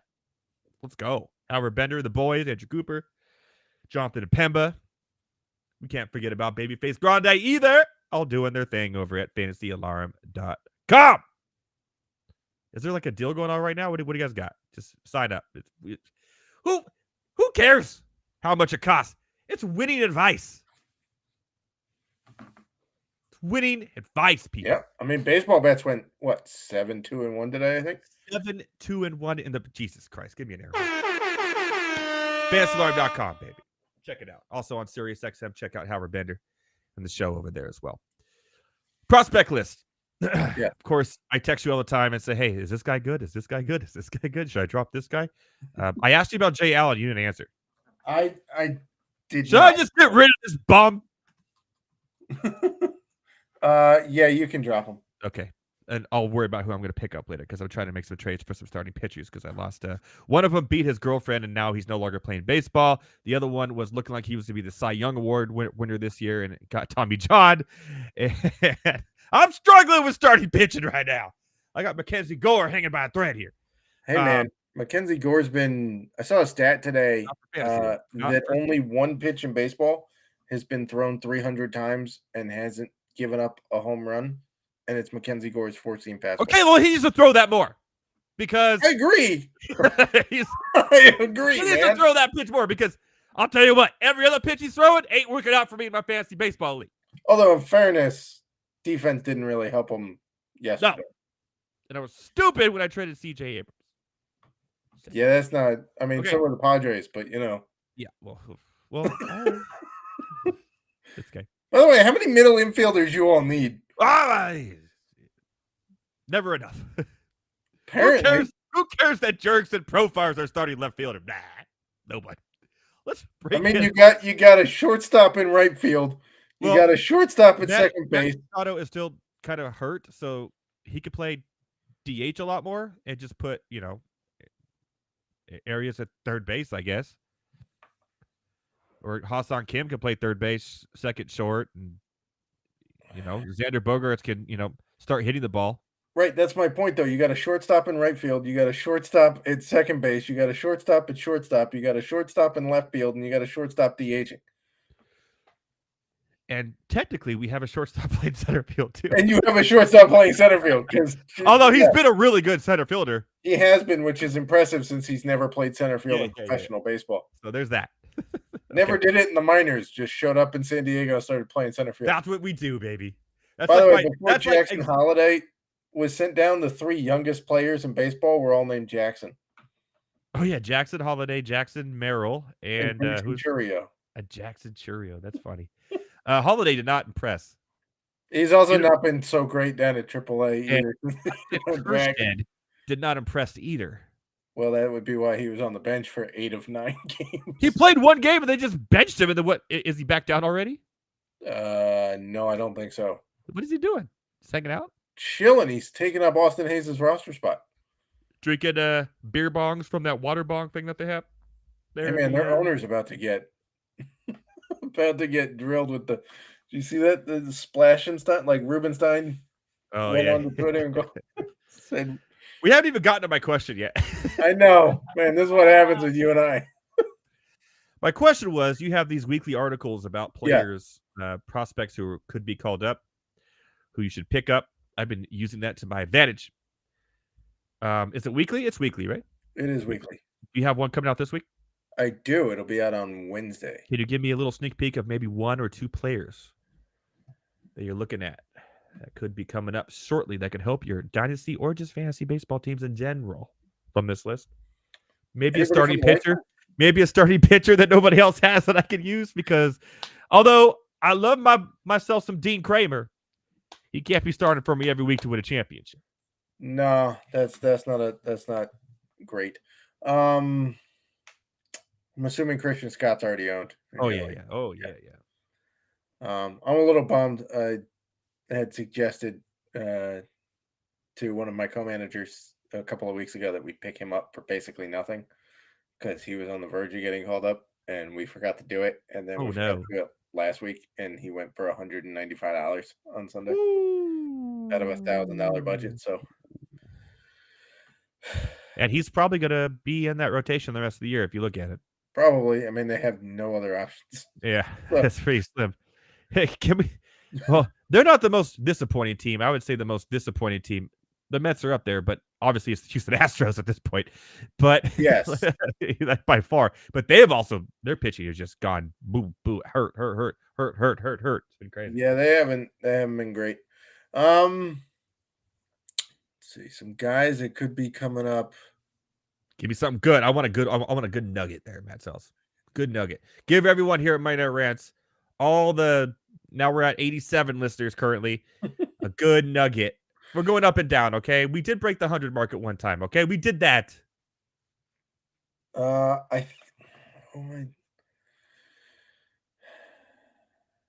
Mitch Spence. I wrote about him last week. The hell is Mitch Spence? My mouse would work. My mouse just died on me here. Shit. Who is Mitch Spence? Ready? Phone time. I'm going to go get on my phone. I'm doing it right now. I'm already Googling Mitch Spence. Oh, he plays for the A's.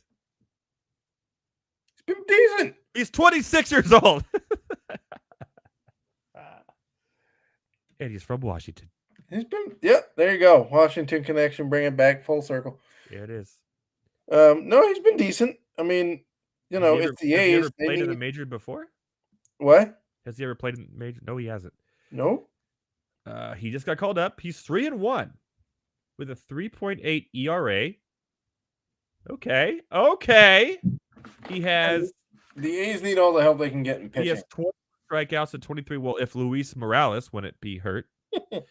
23.2 innings, 21 strikeouts. Okay. Only 6 walks. Good. His whip is 1.014. And how about this? I just picked him up in my Dynasty League earlier today. So. Well, let me give a goog here to my Dynasty League, which, by the way, they're probably all I bet there's a race between 4 of them right now to go look at this guy up. Damn you, Fridases! I know you're listening. Stop it! All you cousins and brothers, stop it! I'm picking up. What's his name again? Mitch Spence? Mitch Spence. Terrible name. Oh, he is available. He is available. Okay. He has not had a fantasy outing over 15 points. He hasn't pitched more than 4.2 innings. Yeah, to build him up. He'll be fine. Although this last one was but he gave up 4 earned runs, 5 Ks. Okay. He's not elite, but we're not talking about we're going to get aces up right now. And his next start will be against, it looks like, Texas. They've been not great. Also, Wyatt Langford's out for a month. Yeah. Okay. Well, there you have it. And if you need pitching help in your fantasy baseball leagues or dynasty, go ahead and pick up our boy, Mitch Spence, from the man himself. It's not sexy, but it works. It's not sexy, but it does work. At least he doesn't have a negative. I hate when I get my pitch gets I had Fairbanks go down in my dynasty, so I picked up Carlos Estevez from the Angels, and he had in 3 save chances, 2 of them in fantasy, minus 10 points. That's not great. It's minus 10 in one inning pitch. I was like, damn, twice in 3 weeks. I was like, damn, dude. Do the Angels have anything better? You can throw anybody out there? This guy is terrible. And by the way, for anybody that may have given up on Cade Cavalli already, he's starting a rehab assignment this week. Cade Cavalli. He's going to be an ace for the Nationals, but he's been out I for Tommy John. Somebody has him on their minors in Dynasty, but I'm assuming so. It'd be pretty silly if you gave up on him. He is nearing a rehab assignment. Yes. Could be ready to return by the end of this month or some point in June. So there you go. Put him on your IL, lock him up. Cade Cavalli. Also, if somebody gave up on either Tink Hence ever seeing the major leagues, okay. Are you just messing with it? We got Mitch Spence and Tink Hence. Tink Hence is the number one pitching prospect for the Cardinals, man. I know he is, but it's just funny. He came from the Ranger system. He did. Is he being called up? He should be soon, man. He's looked good of late. Look at him right now. Tink Hence. I'm betting you he's owned because he is definitely owned. I know that for a fact. He's a top 100 prospect in baseball. Yes, he is. Yes, he is. I've already gone through that list to try to sneak in. I'm just saying, if you play in more like a keeper league where people haven't necessarily rostered minor leaguers who aren't guaranteed, Cavalli may not have been kept because he's coming off Tommy John and his debut for the Nats wasn't great 2 years ago. So, there's that. Tink Hence. You know who's in my NA spot? Matthew Selz. In my Dynasty League, you get one NA spot. You know who's in it? You have one NA spot? One NA spot. Everything else is all spreadsheets and stuff. You know who's in my NA spot right now? And it can't be a prospect. It has to be someone who has a legit reason for being on the NA. So you use it when, babies are born, stuff like that. You know who's in my NA spot right now? Who's in your NA spot? Julio Urias. I probably would drop him. You're not making yourself sound great with that. That guy's not pitching again. You don't think he's ever going to pitch again? There's been rumblings.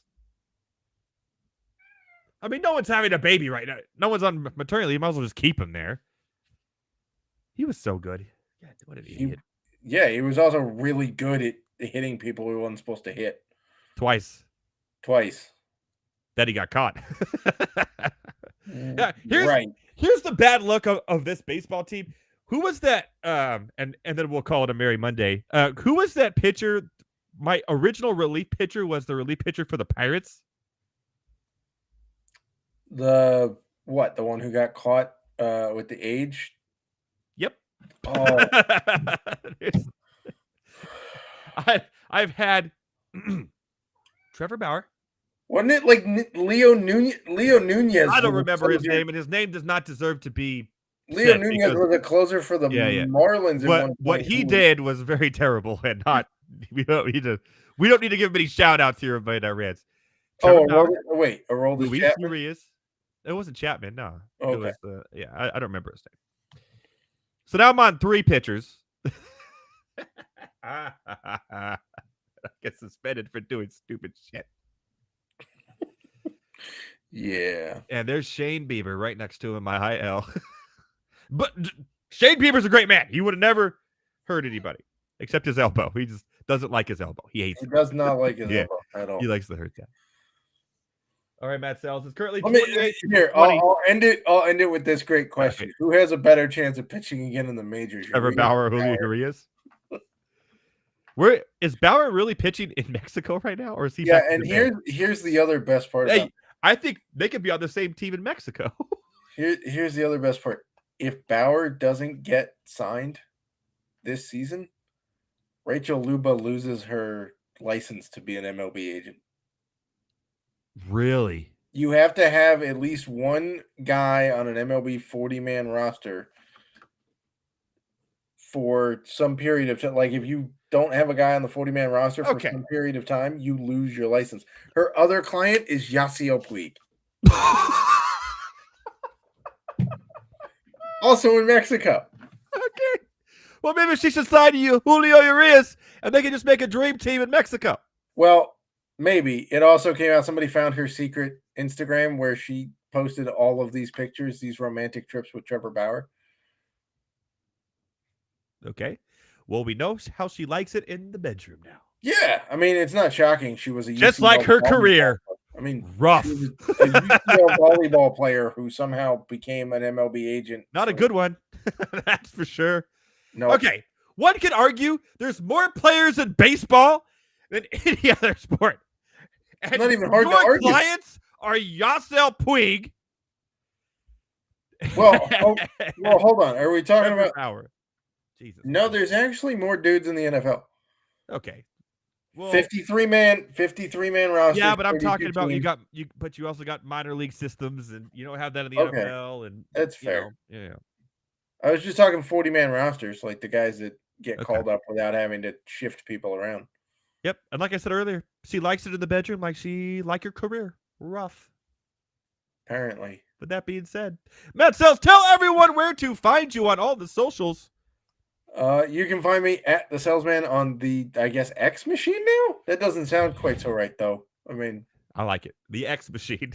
I mean, it used to be the Twitter machine. Now it's just the X machine. X machine. Don't 1X, people. Don't start going crazy with the X's. You're not going to like what you find. No, or maybe you will. I don't know. But you don't. Yeah. That's the main place to find me. You can find my NASCAR and MLB stuff on fantasyalarm.com. Best in the business, let me tell you, at NASCAR and prospects, it's not even close. And I'm not just saying that because I'm the show. You're my friend. I actually mean it. We do podcasts there. You can see me and Colby do the MLB podcast once a week. It goes up on YouTube and wherever you get your podcasts. Dan Malin and I do the NASCAR podcast. Are you guys doing an All-Star break? An All-Star podcast? Haven't figured that one out yet. Let's do a... We could. Let's have a quick little 30-minute just all-star fun session. Never goes 30 minutes when you're on. Let's go 25 minutes and have a good old all-star session on the old Fantasy Love NASCAR podcast, baby. Yeah, it hasn't gone 30 minutes like all season. It's gone way longer than that all season. Yeah. Even for the races we supposedly didn't care about, like Texas, it was still like a 42-minute podcast. Just means more knowledge for all the fans out there. You know what I mean? So, yeah, you can find that on YouTube. You can find the podcast wherever you get your podcasts. That's you can find me in the Fantasy Alarm Discord. I'm answering questions. Dynasty questions. I get those all the time. Dynasty questions. Yeah. If you like the prospect list and you want more, you want one-on-one with my boy here, Matt Selz. I have an excellent question. So somebody asked me today, would you give up Paul Skeens to get Jackson Holiday straight up in a Dynasty 5x5? That's a good question. And I was like, that seems fair, but like, who are the folks at play here? Middle infield is Grissom, Curtis Meade, Altuve, CJ Abrams, Ryan McMahon, Ketel Marte. Not bad. And Christopher Morel. Not terrible. Pitching. But they're going to lose Morel infield after this year. Probably. Yeah. But he can play two util spots, a corner, a middle, short, and second. Until the end of this year. But yeah. So Dynasty. Yeah.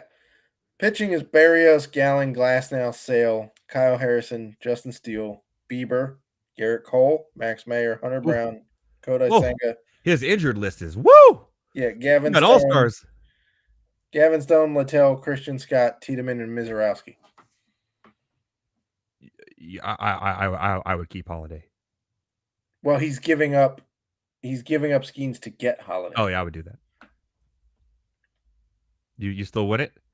No, because I think so. My argument is that you got a lot of mids in that middle infield, though. Okay, but you have Abrams. Yeah. And if Meade gets a fair shot in Tampa, he's not proven. It didn't go well, but McMahon is still underrated in Colorado. Yeah. Ketel Marte is not so bad, right? Yeah. But there are a crap ton of shortstops coming out. No, yeah. But San Diego's got 6 of them on the field at the same time, right? And they have another one in their system coming up. Who's going to be really good, too. Who might be the best of the bunch. Yeah. DeVries, baby. Give me some DeVries. Yeah. I want a hamburger and some DeVries. But then if you look at the starters, they're all like 32 and above. Yeah, that's true. And coming Arias, Gallen, Glasnow, Sale, Bieber. Sale's been surprisingly good this year. It is weird. Because he's not been injured yet. Yeah. Senga is already over 30 and he's injured. Yeah. So you wouldn't. You would keep Skeens. I would keep Skeens. Normally, I know we gotta go. I would tell you to favor the bat. You actually saw Skeens pitch in a minor league game. I did. Live. And he broke the freaking radar gun. He broke the radar gun. He's been really good. One of the best prospects we've seen in the minors. in a long time, right? He's like dominating, like to a point where it's just silly. So this is gonna sound bad, and I'm not wishing the injury history. No, don't put it on there. Knock on wood. But the last time we saw a guaranteed number one pick who was this dominant on the mound in college and then coming through the minors. Don't say it. Don't say it. Strasburg. Who? Steven Strasburg. Oh, you said it. In 2019, he was amazing. That was peak. When he was healthy, he was an I thought you were going to say Mark Abel. Oh, no. That was a joke, people. That was a joke. Or who was the guy from Stanford who got drafted twice, number one overall? That was Mark Abel. That was Mark Abel. Oh, right. Mark Appel, right. Appel, whatever. Abel, Appel. That's how much of a mark he made in Major League Baseball. Well, there's a Mick Abel in the Philly system right now. No. Mark Appel, April, right. Whatever. He was drafted by the Astros and the Pirates. Yeah. Failed at both. Yeah. No, I was going to say Strasburg. So the injury history aside, like Paul Skeens is phenomenal. Like he was throwing 98 miles an hour. I still remember Strasburg's first game in Major League and how exciting it was and what he did. It was unreal. Incredible. He struck out like 15. It was 15, I think, or 13. 14 or 15? Or maybe it was not. I thought it was. Yeah, it was incredible. It was one of the best debuts. He had a curveball so good the ump wouldn't call it a strike because he didn't believe that Strasburg could bend a ball that way. Yeah, exactly. So, no, there was 20-something pitches that Skeens threw that there was not a speed posted on the board because it turns out Warner Park's radar gun only goes to 99. It's called Warner Park. I mean, come on. And he hit 100 21 times that day in 74 pitches. That's incredible. That guy throws 98 like I'm soft tossing with my daughter in the back. So hopefully he won't end up like Strasburg. Although Strasburg had a few good years though in his first couple seasons. Yeah, Skeens is also more built and wasn't throwing max effort. Like and have his you seen his girlfriend? Max. What? Have you seen his girlfriend? Yes, it's Livy Dunn, a gymnast from LSU. Yeah. No wonder he's so good, you know. Majored in looking really good and not actually doing gymnastics, but she does Viore commercials. That's a thing. Look at the Cavager twins. I mean, that's true. They're from Fresno too. Shout out to the Cavager twins. I love you. But Skeens. So ordinarily, I would tell you to go with the bat over the arm. But in this case, it's Paul Skeens. There it is. Paul Skeens. What is he ranked on your dynasty rankings right now? Do you know off the top of your head? Number. I think he's in my dynasty rankings. No, I'm sorry, in prospect. In the top 400 prospect rankings. Yeah, he's obviously top 10. I think he's top 5. I can double check, but I'm pretty sure first, second, third. You probably got Holiday, Churio, and Skeens in that order. This would be my guess. I have. Let me see. Maybe Caminario too, who's been freaking crazy good. I have Jackson Holiday 1, Wyatt Langford 2, Caminario you're high on Langford. Churio 4, Dylan Cruz 5. What? Yamamoto technically counted as a prospect, so he's 6. You're gonna have to redo these, my friend, soon. I have Paul Skeens. Yeah, they're gonna get redone because some of these guys have graduated. Yeah. But I have Skeens, I think 10th. There you go. And probably next time we redo it, probably in the top 5 at this point. I would, yeah. Because Langford's gone, right? He would count as a yes, because even though he didn't reach the at bats, he reached the days on active MLB roster. Yeah. So he's gone. Jackson Holiday still counts. Caminero counts. Caminero's crushing. When did the Rays call him up? Shouldn't they be about panicking and doing that like now? For who? For Junior Caminero. Why isn't he up? I don't know. They should be panicking right now. Like they have a team that should be way better than they are, and it's just crazy. I mean, but have you seen their IL is ridiculous on pitching and hitting? It's like stupid. But their Ryan IL rotation is really good. Their IL rotation is probably third best rotation in baseball. Yeah, it's insane. But what's his name? Brian Pepiot or Pepio? He's been good. There's a reason the Dodgers didn't want to give him up. Yep. So I like him. Well, we gotta go. At Matt Selz, at the Salesman. FastAlarm.com, of course. Go there. Don't worry about how much it costs. It's not that much, man. It's cheaper than most of what they're trying to get you to buy, and it's better. It's just better. Just go do it. From myself, from the Better Sports Network at Better Network, and of course, Fantasy Alarm at Fantasy Alarm on all your favorite social media platforms. We'll catch you next week when we're going to literally, Matt, and you're welcome to come join too. We're just going to do nothing but talk crap on the Raiders while they're an inept franchise. It's going to be a lot of fun. Outstanding. It's going to be one of the greatest shows ever made in the history of shows. For myself, kicker in the first round. Wait till you hear how many first rounders they still have on their roster from the last 10 years. I don't think it's any. Yes, sir. What? The one from last year. Well, okay. Yeah. Well, one of them's in prison. How's Alex Leatherwood working out? Hey, we got to go. One of them's in prison. I know. That. Oh, yeah. One of them's eating biscuits. Biscuits. Is that slang for something? For myself, for the Better Sports Network, we'll see you next Monday, same time, same place. Monday Night Rants, 6 p.m. Pacific. That would be 9 Eastern. YouTube, Twitter, Facebook, everywhere, all your favorite social media platforms. For myself, for my boy right here, Matt Selz, from Heavy T, for Better Thomas, for Rants on the Street, get your questions in. We'll see you next week, and as always, Matt, do you want to give the shout out tonight to our boy? To our boy. Our boy. Shout out to our boy, Taj McGowan. We'll see you next week, my fellow ranters.